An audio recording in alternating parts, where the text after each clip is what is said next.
Attendant mocks black girl's braids, gets fired after realizing she's a civil rights attorney. Picture a crowded hotel lobby in Washington, D.C., buzzing with excitement on the eve of an influential civil rights conference. Among the guests is Pugan Friedman, a poised black woman with intricately braided hair that cascades elegantly down her back.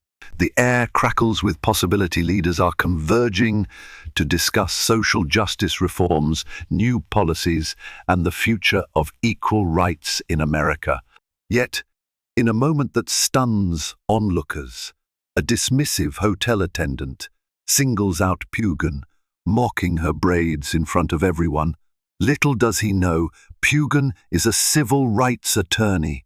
His cruel remark lights a spark, igniting a chain of events that will shatter prejudices and topple reputations.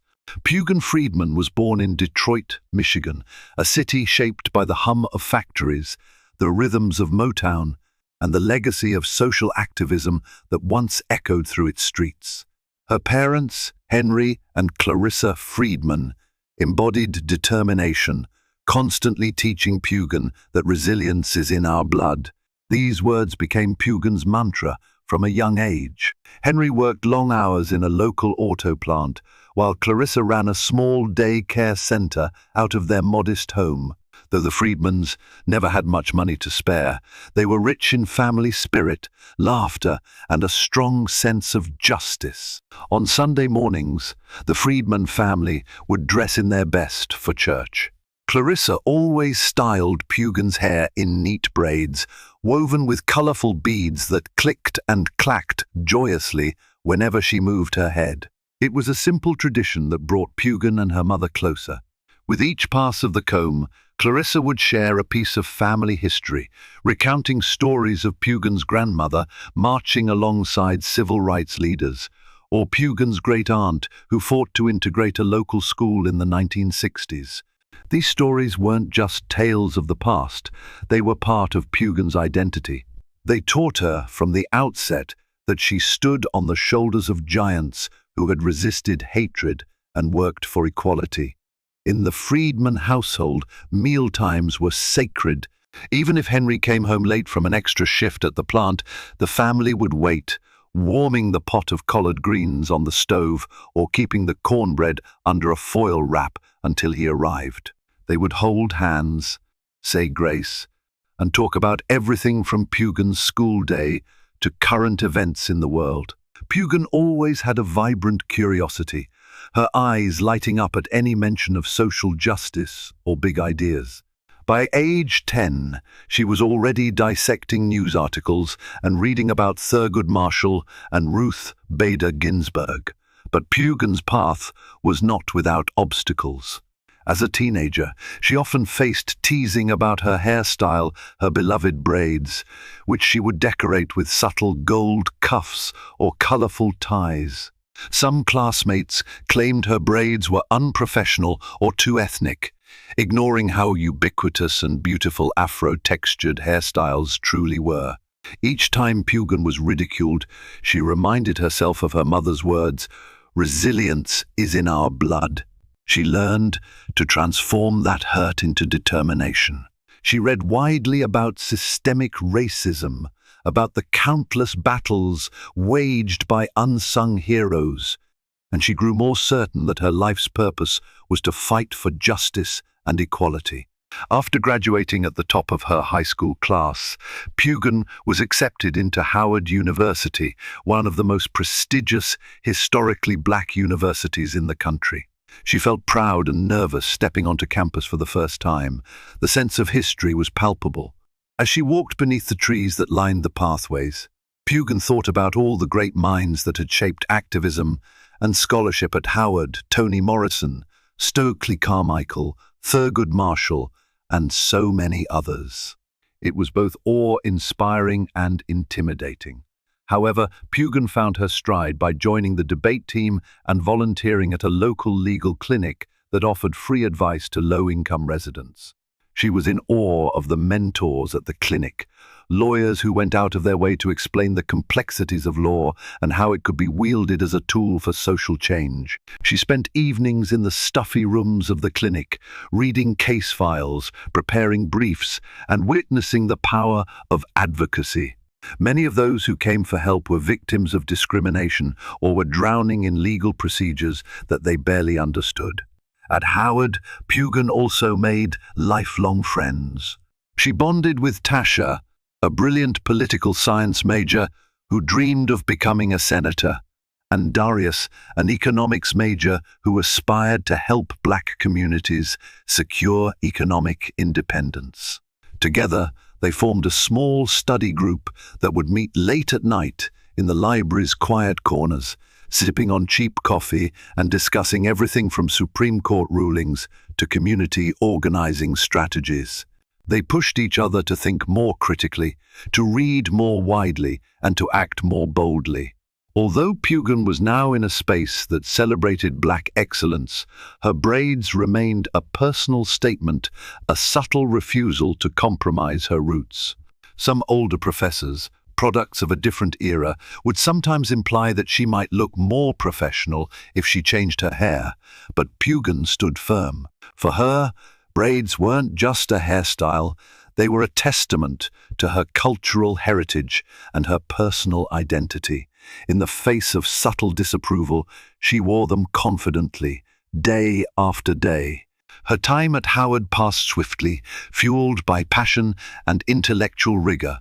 By the end of her undergraduate journey, Pugin was determined to go to law school. She had witnessed how legal frameworks could constrain or liberate people, how a well-written brief and a well-argued case could shift the societal ground beneath one's feet. The next logical step was Howard University School of Law. She excelled there too, graduating with honors and an unwavering commitment to civil rights. Fresh out of law school, Pugin landed a position at the nationally renowned NAACP Legal Defense Fund, headquartered in New York City but deeply involved in cases across the country. She worked under the guidance of seasoned attorneys who had spent decades battling discrimination in employment, housing, education, and voting rights. This was Pugin's dream job. She found herself in the thick of it all, drafting legal briefs, challenging unjust laws, researching civil rights precedents, and traveling to different states to support local activists. One of her earliest triumphs came when she joined a lawsuit against a local government that had tried to shut down polling sites in predominantly Black neighborhoods ahead of a crucial election. Pugin and her team argued in federal court that this targeted site reduction amounted to voter suppression, an unconstitutional tactic. The day the judge ruled in favor of her clients, Pugin felt her heart swell with pride. Tears of joy filled her eyes as she realized the impact of her work. Thousands of people would have access to a fair voting process because she and her team had stood up for them. Pugin's reputation within the legal community began to grow. She was known for her meticulous research, her calm but tenacious court demeanor, and her unwavering dedication to justice. In the years that followed, she took on dozens of cases across the country, from fighting for police reform to challenging discriminatory hiring practices. At each step, Pugin's braids remained a visible symbol of her identity and her commitment to honoring her ancestry. She rarely had time to rest, but she felt energized by the knowledge that she was walking the same path her elders had cleared, forging new ground where necessary. The calendar turned to early spring, and Pugin received an invitation to speak at a civil rights conference in Washington, D.C. The event, held at the lavish Starlight Grand Hotel, coincided with a major national discussion on voter protection laws. Keynote speakers included famed civil rights leaders, senators, and lawyers from organizations like the American Civil Liberties Union (ACLU) and the NAACP. For Pugin, It was more than just another speaking engagement. It was a chance to network, to reconnect with friends from Howard, and to influence legislation that was taking shape on Capitol Hill. When Pugin checked in for her flight at LaGuardia Airport, she did so with her trademark braids shining under the terminal's fluorescent lights. She was wearing a navy blue suit, crisp white blouse, and sensible heels, nothing out of the ordinary for a business trip.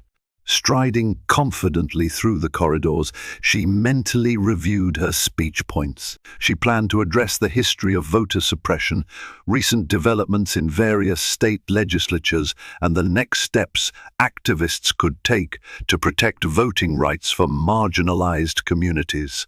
Her flight to DC was uneventful, and soon she found herself in a taxi weaving through the busy streets. Monuments and national landmarks flashed by, each a silent witness to the nation's storied history of conflict and progress. When she stepped out in front of the Starlight Grand Hotel, Pugin was struck by its grandeur. The gleaming marble lobby boasted tall columns, gold-trimmed decor, and a chandelier that sparkled like the night sky. It was clearly a place where high-profile guests congregated for conferences, galas, and lavish events. Pugin entered the hotel just after lunchtime. Bellhops in sharp uniforms hurried to assist arriving guests, while front desk clerks smiled politely. Standing behind a sleek podium in the center of the lobby was the head lobby attendant, a man named Dustin Drake. He was tall and had a practiced air of elegance about him, slicked back hair, immaculately polished shoes, and a nameplate on his vest that read, "Guest Services Lead." He greeted every new arrival with an almost musical intonation, offering to guide them to check in, show them around the premises, or answer any question about the area's attractions. The moment Pugin stepped up, Dustin's polite smile froze. His gaze darted to her braids, which were styled today with subtle golden cuffs. There was a barely perceptible sneer that curled on his lips, a tiny flicker of disdain that Pugin's sharp eyes didn't miss. She had grown adept at reading such micro-expressions. At first, Pugin tried to dismiss it. She had encountered enough dismissive looks in her life to not let them rattle her.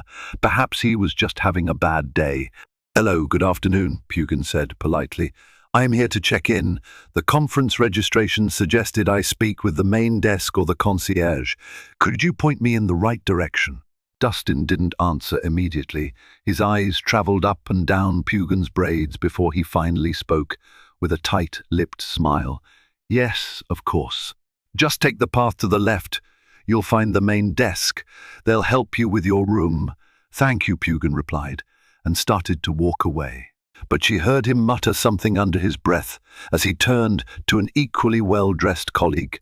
Pugin caught the words "those braids" and "unruly." She felt a knot form in her stomach. She was here for a civil rights conference.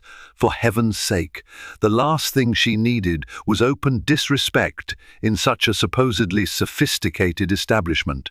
However, Pugin forced herself to stay calm. She had a long day ahead, with panel discussions and networking events. She could not afford to let a small-minded individual derail her focus. Pugin proceeded to the front desk, where a polite young woman named Clarisse checked her in without issue. Clarisse was warm and respectful, making small talk about Pugin's flight and the gorgeous weather outside. Pugin appreciated that not everyone in the hotel treated her with the same disdain Dustin seemed to harbor. She accepted her room key and instructions for the conference's schedule. "We look forward to having you here, Miss Friedman," Clarisse said, sliding over a glossy brochure detailing the hotel's amenities. "Please let me know if there's anything you need." Pugin thanked her, relieved that this interaction was pleasant. As she wheeled her suitcase toward the elevators, she couldn't shake the unease caused by Dustin's sneer. It wasn't as if Pugin had never encountered prejudice before, but it was disappointing that, even at a high-profile hotel hosting a major civil rights conference, some staff could still harbor dismissive, perhaps racist, attitudes. Her room was on the 14th floor, offering a panoramic view of the city. Pugin smiled, impressed by the plush bedding, the tasteful decor, and the floor-to-ceiling windows that framed the Washington Monument in the distance. She allowed herself a moment to relax. She had arrived safely, her presentation materials were all in order, and she even had a bit of time to unwind before the evening's networking cocktail hour. Later, dressed in a smart, knee-length dress and wearing her braids pinned up in a graceful bun, Pugin descended to the ballroom. She checked in at the conference desk, received her name badge, and mingled with fellow attendees. The atmosphere was electric, filled with lawyers, activists, and policymakers who were eager to share their ideas for furthering civil rights. Pugin was in her element, moving from conversation to conversation with an easy confidence.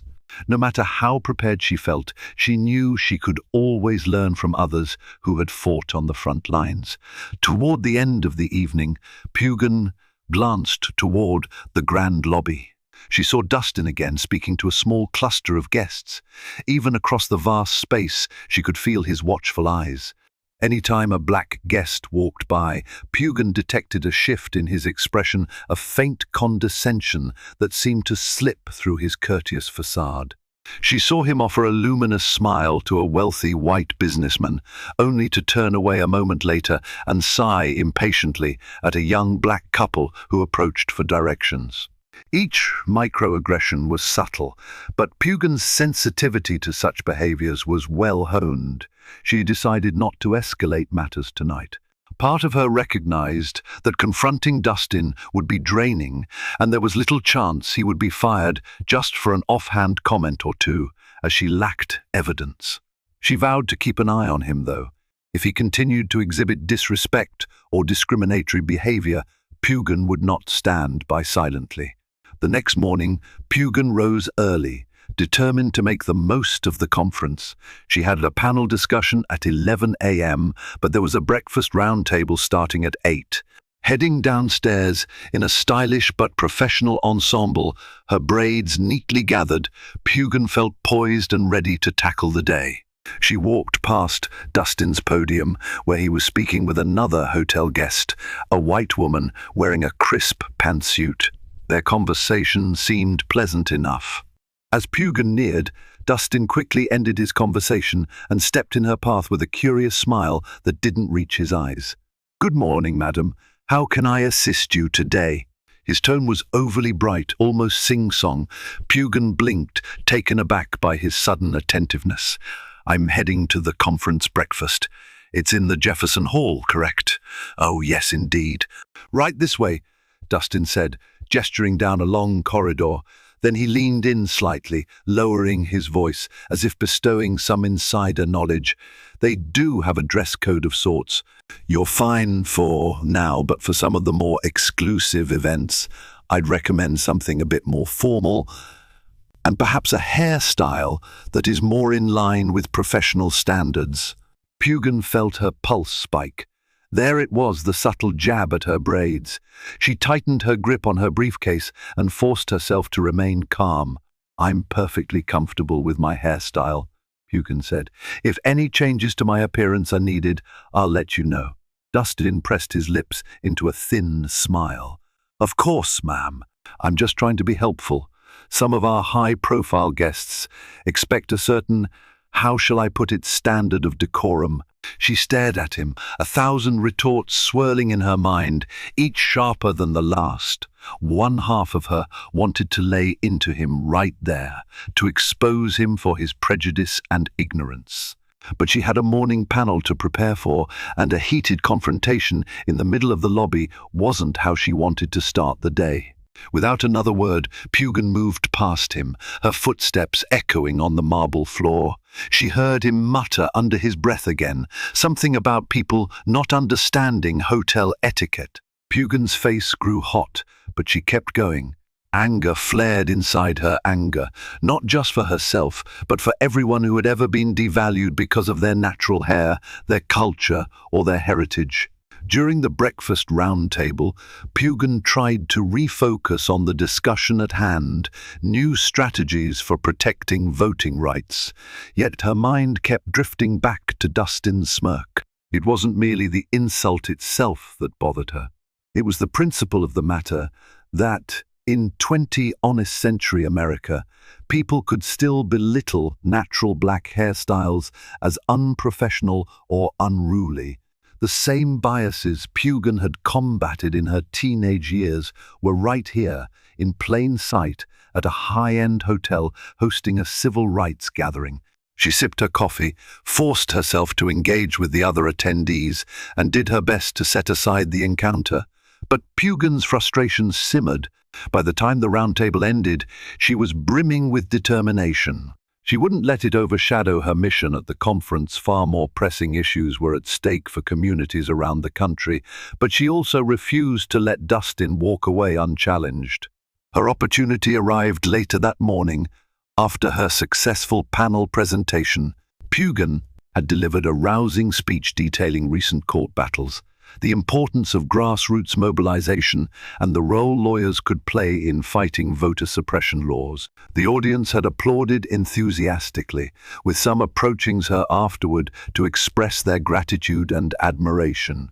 As she returned to the lobby, Pugin spotted Dustin again at his podium, greeting a small group of guests who were checking in for the day. This time, Pugin decided to approach him directly. She calmly stood to the side, waiting until he finished speaking to the guests. When Dustin finally noticed her, he gave a slight start, as though he'd hoped to avoid her. "Miss Friedman, hello again. How may I assist you?" he asked, in a tone that feigned politeness. "I want to speak with you about the comments you made about my hair," Pugin said quietly. Her voice was measured, but firm enough that a few nearby guests turned their heads. Dustin's expression hardened. "I'm not sure I understand." "Oh, I think you do. Telling me my braids aren't professional and suggesting that I should adopt a different hairstyle that is completely inappropriate and rooted in racial bias. I would appreciate it if you refrained from further comments about my appearance." A spark of defensiveness flared in Dustin's eyes. "Ma'am, I am not racially biased. I was merely trying to inform you of the hotel's dress code, which is standard for all guests. If you felt offended, I apologize, but there's no reason to make this about race." The subtle emphasis on "you felt offended" made Pugin grit her teeth. "My hair is appropriate for any environment, corporate, academic, you name it. If you have a concern, you can direct it to me in a professional manner, but implying that braids are out of line, that's discrimination." Dustin stiffened. "I can't see how it's discrimination. The hotel is proud to welcome guests of all backgrounds. We're used to hosting important events for—" He paused. His eyes flicked to Pugin's conference badge, which read, "Pugin Friedman, Civil Rights Attorney." He swallowed. "Events for all sorts of people."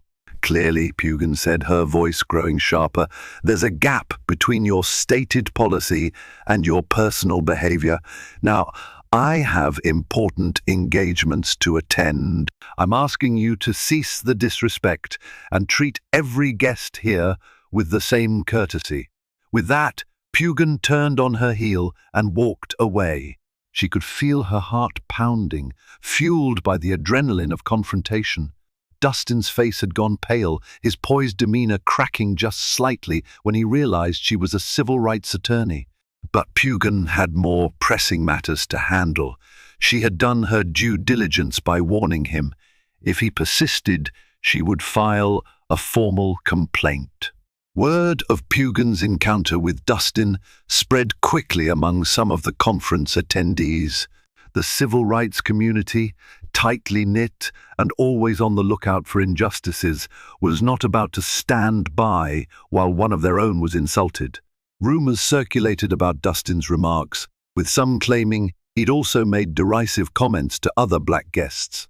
A small group of activists suggested staging a silent protest in the hotel lobby if the situation wasn't resolved.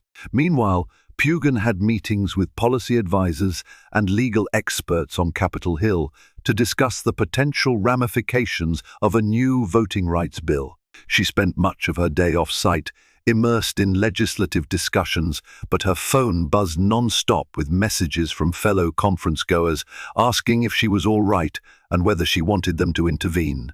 Although Pugin appreciated their concern, she focused on the fact that she was in DC to protect people's fundamental rights. A personal scuffle, though aggravating, would not overshadow her mission. But the issue refused to die down. By the time Pugin returned to the hotel in the evening, tension hung in the air. Several of her colleagues from the NAACP Legal Defense Fund were waiting in the lobby, bristling with indignation. They informed Pugin that the same attendant, Dustin, had made another dismissive comment to a woman wearing a head wrap. He had allegedly asked whether she was intending to keep that on indoors, which came off as another racially insensitive remark. "It's unacceptable," said Linda, one of Pugin's senior colleagues. "This is 2025, not the Jim Crow era. We deserve better. I'm going to file a complaint with hotel management." Pugin nodded. "I'm with you. Let's do this systematically. We'll gather statements from anyone who experienced or witnessed his behavior. We'll present it to the manager on duty. If the hotel fails to take appropriate action, we'll escalate." Within an hour, Pugin and Linda had collected several testimonies from guests. The accounts painted a picture of Dustin's pattern of behavior, his forced politeness toward black guests, his pointed criticisms about hair and attire, his overall condescending attitude. Pugin wrote a concise summary, including the times and dates of each incident, and requested an immediate meeting with the hotel's general manager, James Russell. James Russell, a balding man in his 50s with a firm handshake, welcomed Pugin and Linda into his office. The space was tastefully decorated with photographs of the hotel hosting various dignitaries over the years. A faint scent of leather and lemon polish lingered in the air. Russell listened carefully as Pugin and Linda laid out their complaints, each more damning than the last. Pugin explained in detail how Dustin had insulted her braids and then tried to deny any racial bias, as well as how he had questioned another guest's head wrap. Linda chimed in with statements from other attendees. When they finished, Russell leaned back in his chair, steepling his fingers. He looked troubled. "This is the first time I'm hearing such complaints about Dustin. He's been with the Starlight Grand for nearly 3 years, with positive performance reviews. I am truly shocked." Pugin met his gaze. "Mr. Russell, I appreciate that this may come as a surprise. However, unconscious bias or even outright prejudice can exist in workplaces undetected until there's a tipping point. We're here to report that tipping point." Russell nodded gravely. "I understand. First, let me offer my deepest apologies to you and everyone else who was disrespected. The Starlight Grand strives for an inclusive, welcoming environment. I will personally investigate these claims. If they hold true, rest assured, we will take remedial action. We do not tolerate discrimination in any form." Linda handed over the folder containing statements and notes. "We look forward to hearing the hotel's official response." Russell took the folder and stood, signaling the end of the meeting. "We'll move on this swiftly. Thank you for bringing this matter to my attention." As Pugin and Linda left the office, Pugin felt a mixture of relief and apprehension. Would Dustin really face consequences, or would the hotel simply close ranks to protect him? She tried to push the doubt aside. At the very least, they had made it clear that this behavior would not go unchallenged. The days that followed were a whirlwind. Pugin delivered a keynote speech at the conference, expertly weaving together historical anecdotes, legal analysis, and calls to action that left the audience on their feet in applause. She helped draft a preliminary policy proposal that would serve as a blueprint for upcoming legislative battles over voting rights. On the surface, her time at the conference was a resounding success. Yet the tension with Dustin lingered in the background. Each time Pugin passed through the lobby, she could feel his hostile gaze, even though he no longer said anything directly to her. She noticed that whenever a white guest approached, Dustin's polite facade snapped back into place. He would beam and offer them the best table at the restaurant, or the quickest check-in line, or a friendly chat about local sights. But if a black guest showed up, Pugin sensed a palpable chill in his demeanor. On the conference's final evening, a formal gala was held in the hotel's grand ballroom. Attendees donned elegant attire, floor-length gowns, tuxedos, and everything in between. Pugin wore a stunning maroon dress that flared at the knees and had a subtle shimmer. She styled her braids in an elaborate updo, each plait carefully twisted and pinned to create a regal crown. Throughout the night, she networked with politicians, attorneys, and activists, forging alliances that would likely shape civil rights litigation for years to come. All seemed to be going well until Pugin stepped out of the ballroom around midnight to catch her breath. The hallway was quiet, illuminated by soft, recessed lights. As she made her way back toward the main lobby, she spotted Dustin leaning against the podium, rubbing his temples as though nursing a headache. He glanced up and saw Pugin. In that moment, something snapped. Dustin seemed to forget his professional veneer entirely. He straightened up and approached Pugin, his face contorted with anger. "You just had to make a big deal out of it, didn't you?" he hissed, his voice barely above a whisper. Pugin's eyes widened. "Excuse me." Dustin pointed a trembling finger at Pugin's braids. "All I did was suggest you wear a more appropriate style, and now I'm under investigation. You're trying to get me fired for doing my job." Pugin felt her muscles tense. She raised a hand defensively. "I never wanted anyone fired, but your remarks were discriminatory, and not just toward me." Dustin pressed on, his voice growing louder, echoing through the empty corridor. "My remarks? Discriminatory? You people and your twisted sense of entitlement. You come in here with your activism and your braids." "Excuse me." Pugin could hardly believe what she was hearing. "And you think you can just bully me because I'm a hotel attendant, because you're some high-powered civil rights lawyer? Well, guess what? I have rights too. You can't ruin my career."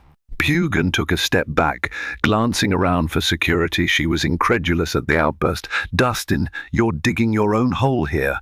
If you want to talk about bullying, you should start with your own attitude toward guests who don't look like you." Dustin's face was flushed, and a thin line of spit glistened at the corner of his mouth. Before Pugin could say another word, a figure emerged from around the corner, James Russell, the hotel manager.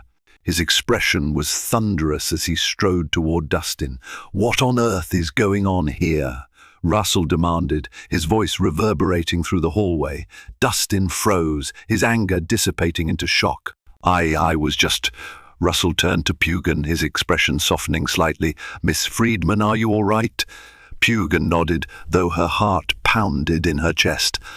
"I'm fine." Dustin here was expressing how he felt about my complaint. Russell's eyes flicked to Dustin. "Is that so? I'll need you to come with me to my office immediately." Dustin tried to bluster. "But, Mr. Russell, she's lying. She's now..." "Dustin," Russell barked, leveling a furious glare at him. He gestured for Pugin to follow them, but she held up her hand. "It's late, Mr. Russell." "I think you have enough information to make a decision. I'll be in my room. If you need a statement, just let me know," Pugin said, her voice quiet but steady. Russell nodded. "Understood." Pugin walked away, her legs feeling suddenly heavy. She realized she had been holding her breath. The hallway behind her filled with hushed arguing as Dustin sputtered excuses to Russell. Pugin suspected that Dustin's unhinged outburst had just sealed his fate. The following morning, Pugin woke to a note slipped under her door. "Your presence is requested in the general manager's office at 9:30 a.m., James Russell." She glanced at the clock. It was already 8:45 a.m. Pugin quickly got ready, rebraiding a few loose strands that had come undone overnight, and dressed in a charcoal grey suit. Her flight back to New York wasn't until later in the afternoon, so she had time to handle this final piece of business. She arrived at Russell's office to find him waiting with a cup of coffee, his demeanor more composed than it had been the night before. Linda was also there, along with a few other hotel executives Pugin had seen milling around the property. "Thank you for coming, Miss Friedman," Russell said, standing to greet her. "We've concluded our investigation into your complaint and the incidents that followed." Pugin nodded, folding her hands in her lap. She braced herself for a standard corporate response, maybe a half-hearted apology, an empty promise that they'd look into it, and a request for Pugin to keep things quiet. But Russell surprised her. "We have decided to terminate Dustin Drake's employment at the Starlight Grand Hotel. His behavior last night was the final straw. It was highly unprofessional, and given the other testimonies we've gathered, it's clear he has engaged in discriminatory and harassing conduct toward multiple guests." Pugin took a moment to process this. "Thank you," she finally said, genuinely. "I appreciate the swift action. I hope this serves as a learning experience for the entire staff." One of the hotel executives, a petite woman with a tidy bun, interjected, "Miss Friedman, we want to extend our sincerest apologies. This does not reflect our values. We'll be instituting additional diversity and sensitivity training for our employees." Russell nodded. "We would like you to know how seriously we take this matter. We're also offering you a complimentary stay anytime you're in DC in the future. We appreciate your business and we deeply regret the distress this caused." Pugin was silent for a moment. She didn't want to sound ungrateful, but she also didn't want this to feel like a payoff. "Thank you. My goal was never to get someone fired. I only wanted to address the discriminatory attitudes and ensure they wouldn't continue unchecked." Russell's voice softened. "I understand. But the blame lies with Dustin and his unwillingness to change his behavior. Please know that our entire team has been put on notice that such conduct is unacceptable."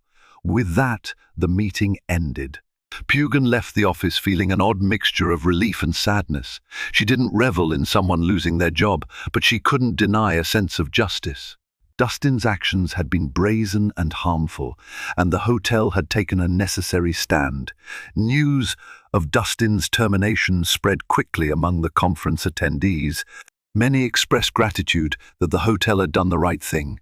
Others lamented the broader reality that, for every Dustin who faced consequences, countless others remained free to perpetuate microaggressions in workplaces around the nation. Pugin checked out of the hotel and headed to the airport, her suitcase rolling behind her. As she waited to board her flight back to New York, she scrolled through her emails and social media.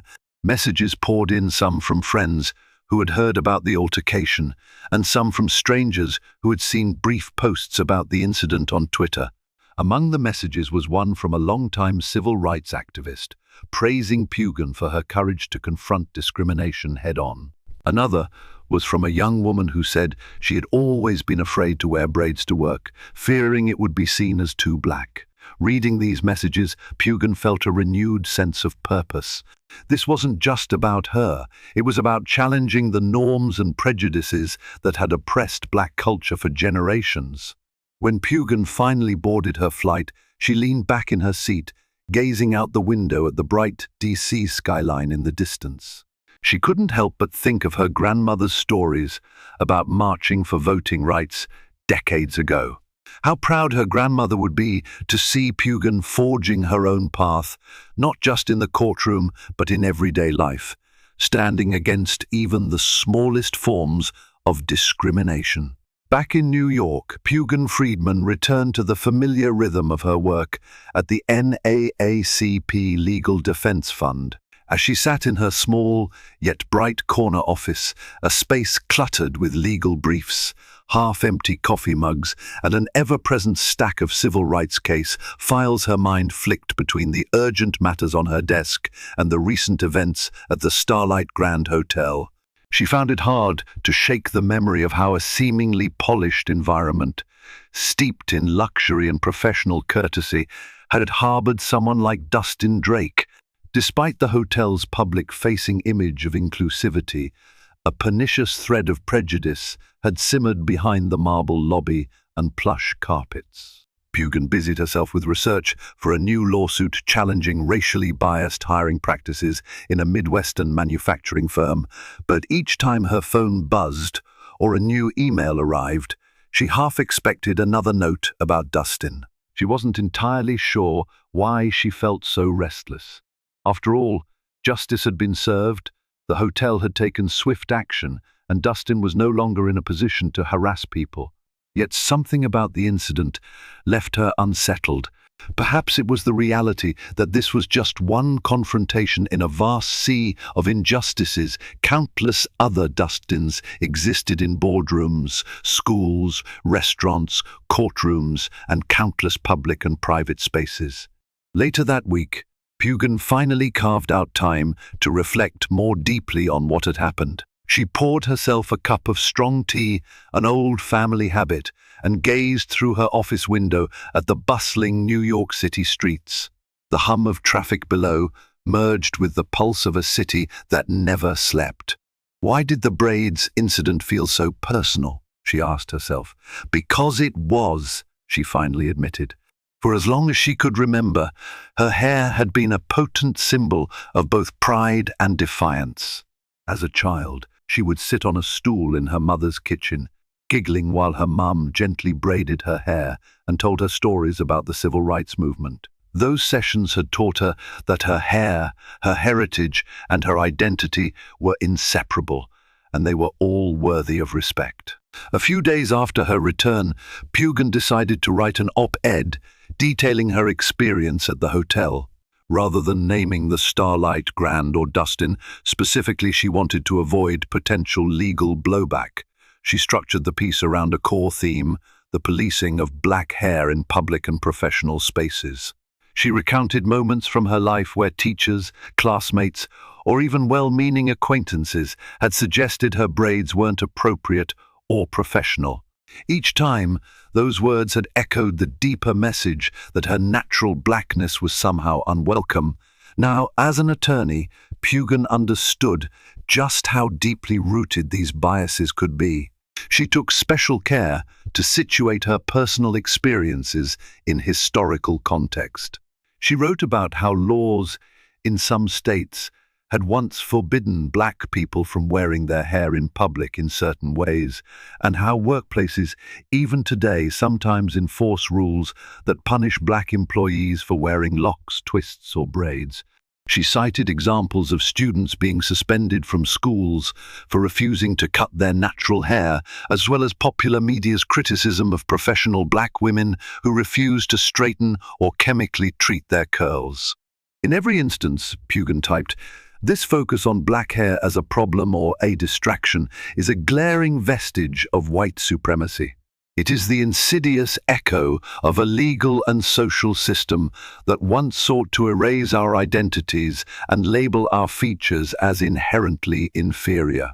It reminds us why the fight for civil rights is never truly over, and why we must remain vigilant in every sphere of society, hotels, schools, offices, and beyond. The op-ed was picked up by a well-known online magazine that specialized in social justice commentary, and within 24 hours it became one of their most read articles of the week. Thousands of people shared it across social media, tagging Pugin with messages of solidarity. Black men and women from all walks of life recounted their own stories. A woman who'd been told she couldn't wear an afro to her college graduation. A young man criticized for braiding his hair in an upscale corporate internship. Even a teenager whose guidance counselor had pressured her to adopt a neater look for her yearbook photos. The emails that flooded Pugin's inbox were both heartbreaking and galvanizing. Some recounted overt forms of racism, others told of subtle microaggressions that chipped away at self-esteem over months or even years. One email came from a high school student who read Pugin's piece, just minutes after being scolded by a teacher for wearing colorful box braids. I felt so alone, the student wrote. But now I see there's a bigger fight, and I'm not the only one who thinks this kind of policing is unfair. That line stuck in Pugin's mind. I felt so alone. She remembered that feeling from her own youth. And yet, seeing how her story could reassure someone else felt like the best kind of victory. A week later, Pugin was invited to appear on a local talk show that aired throughout the tri-state area.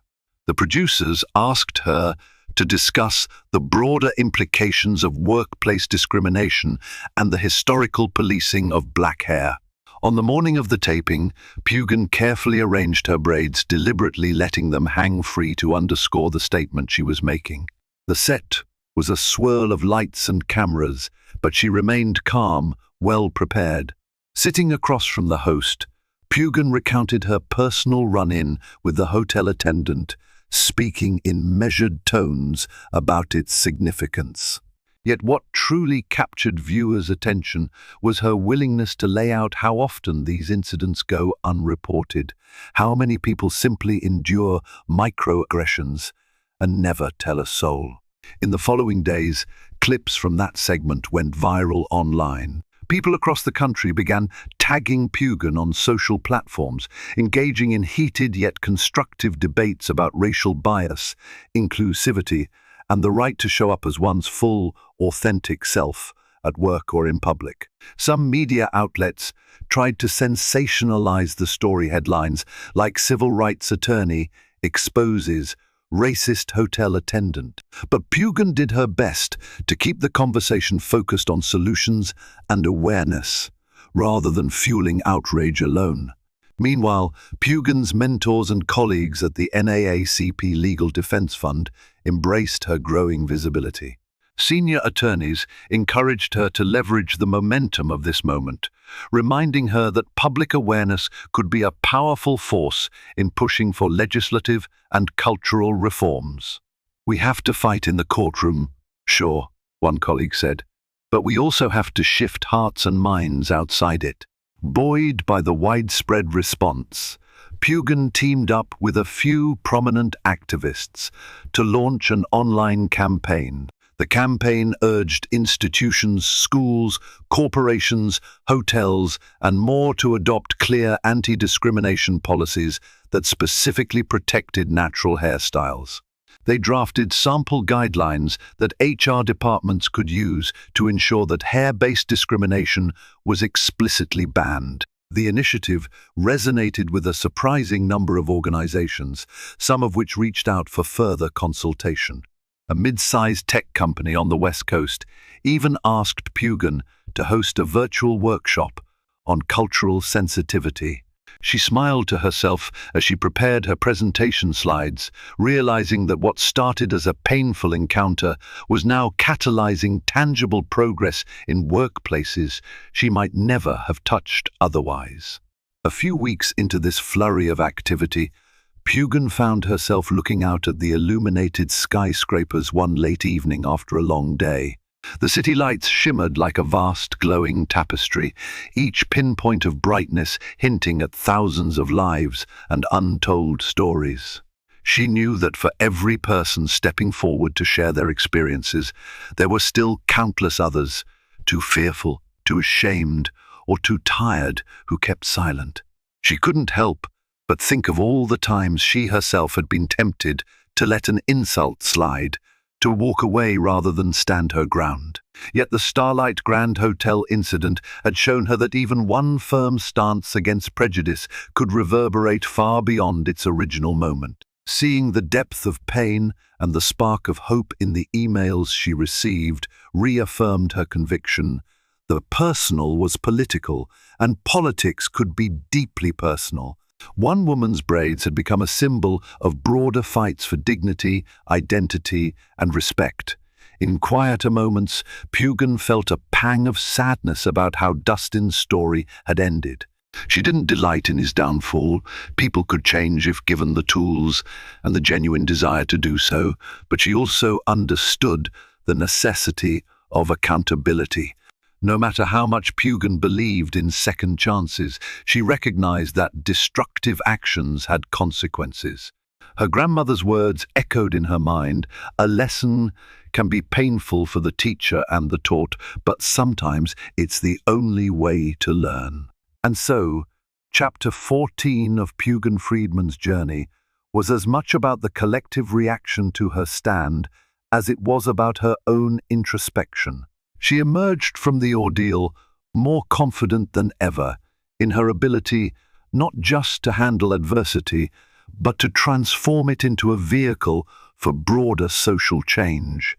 The uncomfortable incident at the Starlight Grand Hotel had opened up new avenues of dialogue about hair, identity, and the hidden biases lurking in everyday spaces. It also led Pugin to double down on her commitment to creating a more equitable society, one legal case and one conversation at a time. She wasn't naive. She knew that deeper reforms required system-wide shifts, that hearts and minds don't change overnight. Still, as Pugin stood on the threshold of her office late one evening, lights off, coat in hand, she allowed herself a quiet moment of satisfaction. She had turned a moment of humiliation into a clarion call for unity and respect.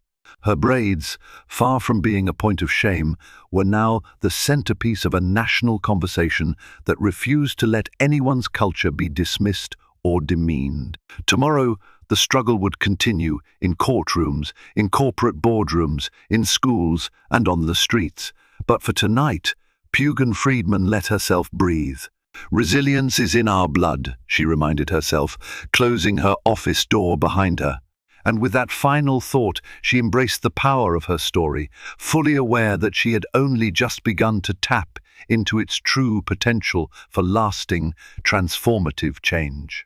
While Pugin's star continued to rise, Dustin's fall from grace was swift and severe. Word around Washington, D.C., was that the Starlight Grand Hotel had made an example of him, not just firing him, but also blacklisting him from any sister properties under the same corporate umbrella. Unable to secure a favorable reference, Dustin found his job prospects drying up in the hospitality industry. For a few months, he disappeared from the public eye entirely. Then, in an ironic twist, Pugin discovered a letter in her office mail. It was from Dustin, forwarded through the Legal Defense Fund's address. The envelope was battered and the handwriting uneven. Inside, a short note read, "Miss Friedman, I don't expect you to forgive me, but I want to say I'm sorry. Losing my job forced me to examine my biases. I realized I was holding on to resentments and stereotypes that I had no right to put on others. I know I cost myself my career, and I hurt people. I can't undo the damage, but I'm going to therapy now, and I'm learning. If nothing else, I hope you know I regret my words and actions, Dustin Drake." Pugin stared at the note for a long time, passing its sincerity. Part of her felt compassion. Everyone has the capacity to change. Another part of her remembered the venom in Dustin's eyes, the hatred in his voice that night. It wasn't her place to absolve him, but perhaps it was enough that he had recognized his wrongdoing. She filed the note away, uncertain if she would ever respond. In the weeks that followed, Pugin's achievements reached a new pinnacle. She was nominated for an award by the National Bar Association for her outstanding service in civil rights advocacy. She continued to travel the country, litigating cases on behalf of marginalized communities, appearing on panels, and working tirelessly to expose discrimination. Through it all, her braids remained proudly on display, an outward sign of her resilience and identity. Her story of confronting prejudice at the Starlight Grand Hotel was told and retold, inspiring younger generations of black lawyers and activists. People began to see Pugin as more than just an attorney. She was a symbol of standing one's ground with grace and assertiveness. Months later, Pugin revisited Washington, D.C., this time for a high-level meeting with senators about a federal voting rights bill. As she strode through the newly renovated corridors of the Senate office building, she couldn't help but reflect on how far she had come. Each echo of her footsteps served as a reminder that while the fight for justice was endless, it was also profoundly rewarding. She recalled her confrontation with Dustin, the sense of humiliation she had initially felt, and the surge of determination that followed. The memory reminded her of a lesson she had carried since childhood. Resilience is in our blood. Each moment of adversity had led her to a place of greater strength. If her braids once symbolized her personal heritage, now they also symbolized her hard-won victories over prejudice. Standing in a hallway adorned with portraits of past leaders, Pugin closed her eyes for a moment. She thought of her grandmother, her parents, her mentors at Howard, and the trailblazers who had marched, protested, and litigated before her. Yes, she thought, resilience is in our blood, and it always will be. She opened her eyes, lifted her head high, and walked forward into the meeting room, ready to argue, ready to protect rights, and always ready to be who she was, unashamed and unbowed. The story of Pugin Friedman and her brave stand against subtle discrimination reminds us that true change often begins with everyday moments of courage. From childhood lessons on resilience to landmark legal battles, Pugin's journey shows how deeply personal actions can ripple out to create wider social impact. Prejudice can hide in polished settings, but speaking up, even when it's not convenient, exposes and dismantles oppressive attitudes. If you were inspired by Pugin's determination and the powerful outcome of her story, let's continue spreading the message. Remember to like this video, share it with friends who could benefit from hearing about her triumph, and subscribe to this channel for more thought-provoking narratives. By joining together, we amplify voices fighting for justice and equality. Your support helps keep these important conversations alive, so let's stand strong, stay vigilant, and keep moving forward.